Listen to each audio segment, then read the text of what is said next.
You might be shocked to learn that many wealthy, high status, high achievers hate themselves. It's deep, toxic shame and lack of self-worth that pushes them to succeed because they mistakenly believe that the new cars and the women and the money will make them feel good about themselves. And for a brief period, money, status, and sex it just doesn't last. And so it becomes chasing the next achievement and living for the next conquest, hoping that the next thing will be the one that makes you consistently happy. But it doesn't work that way. If it did, celebrities would be the happiest people on the planet, yet many celebrities, with everything a man could want, succumb to dramatic interpersonal relationships and drug addiction. I call this the Elvis example, where you achieve your wildest dreams and it's still not enough to make you feel good. So where do you go from there? If you're like Elvis, you drown yourself in drugs and food and your story ends in an early death. But I want to tell you there's a better way. You can still be a peak performer and pursue all the good things in life, yet you can be happy in the process. The key is state control, and state control is the most important skill you can possibly master, because your entire life is nothing more than a series of state changes, with state being a combination of your thoughts, feelings, and sensations. Your entire experience of life from birth to death is nothing more than a series of state changes. And every person on this planet wants to be in a pleasant state as often as possible and a painful state as little as possible. Anyone who disagrees is delusional or dumb. And if there were a magic pill without side effects that made you blissfully happy every day, every person would take that pill. It's a fact that every human desire, and therefore every human action, is a desire for either pleasure or a desire to avoid pain. Unfortunately, many people are not self-aware, and because of ignorance, they haven't mastered state control. And because of poor state management, many people often do things that cause them pain instead of bringing them pleasure. In a rational world, 90% of what we would learn in school would be state control. That world would have very little crime because happy, self-aware people don't want to hurt other people. They want to share happiness and positivity. But we don't live in a rational world. We live in a world where many people couldn't even tell you what their purpose is on this planet, where many people don't even realize that the pursuit of happiness is the most logical way to live, and that structuring your life to be as consistently happy as possible only makes sense. Living your whole life hating yourself outside of brief periods of happiness when you hit your goals is not a rational way to live. Chasing money and status as the sole source of happiness and self-worth is a losing game. Defining your happiness and self-worth by your bank account is a recipe for misery. It's not just irrational, it's insane. Playing the self-hatred game is an insane game to play because it's a game you can't win. Because someone is always taller or tougher or wealthier or has a bigger dick.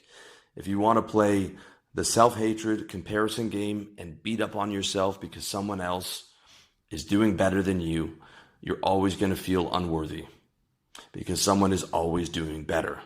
Taken to its logical extent, you can always find a way to feel unworthy no matter how successful you are. Unworthy because you're not the UFC heavyweight champ, or because you don't have a porn star cock, or because you don't have $160 billion like Jeff Bezos. Even when you become the best salesman in your office and transition your sales skills into building an 8-figure business of your own, you'll always find someone else who's doing better. Someone else who makes you feel bad about what you've accomplished. As long as you don't like yourself and choose to feel bad about yourself because someone else is doing better, you'll never be consistently happy. Because someone's always doing better. Someone always has a bigger private jet, or bigger biceps, or a bigger dick, or a bigger bank account. But it doesn't have to be that way.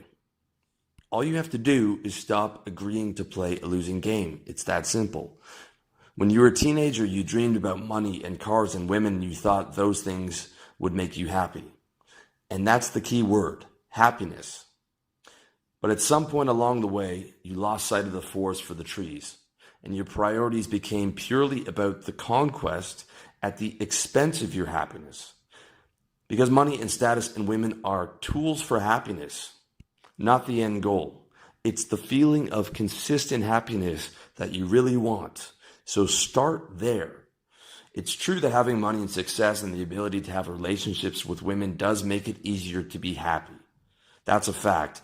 But those things in and of themselves do not make you happy. They are merely tools. Tools that without proper state management end in nothing but Pyrrhic victories. Choose to feel good about yourself. Choose positivity. Choose to be in the best state available at all times as your primary priority in life. And stop sacrificing your happiness because you didn't achieve the arbitrary goal you set for yourself. Now, don't get me wrong. Being a peak performer is great. Setting goals is great. Challenging yourself is great. But beating yourself up is not. You can go for all the good things in life and for fulfilling your potential without beating up on yourself. It's as simple as choosing not to indulge negative thoughts and dialogue and choosing to create a positive narrative for yourself. Imagine your life is a movie and you're the narrator. And throughout the whole movie, you're constantly telling yourself kind things and picking yourself back up and motivating yourself. And you have a whole chorus of backup singers behind you and inspirational music. Because it's your movie and you can create whatever kind of narrative you want. And the narrative of I'm garbage because someone else is more successful than me does not make any sense. The problem is not having high standards and hitting goals. The problem is telling yourself, I'm garbage and unworthy until I hit that goal or until I become this type of person. And then when you hit those goals, only allowing yourself to be happy for a month or a week or a day until you determine once again that you're still not good enough until you hit the next thing, which is the thing that's going to make you consistently happy. Okay, that is a losing game. Money, status, and women are tools for happiness. They don't solve the problem of self-hatred. Choosing not to hate yourself solves that problem. Choosing to ruthlessly manage your state and refuse to indulge in sadness, anger, or self-loathing solves the problem. Choosing to be grateful for what you have and excited about all the new opportunities and goals and adventures in your future solves the problem. Choosing to love yourself solves the problem. Choosing to do all those things right now is what you need to do. And changing and reframing negative thoughts all day, every day is the game to play.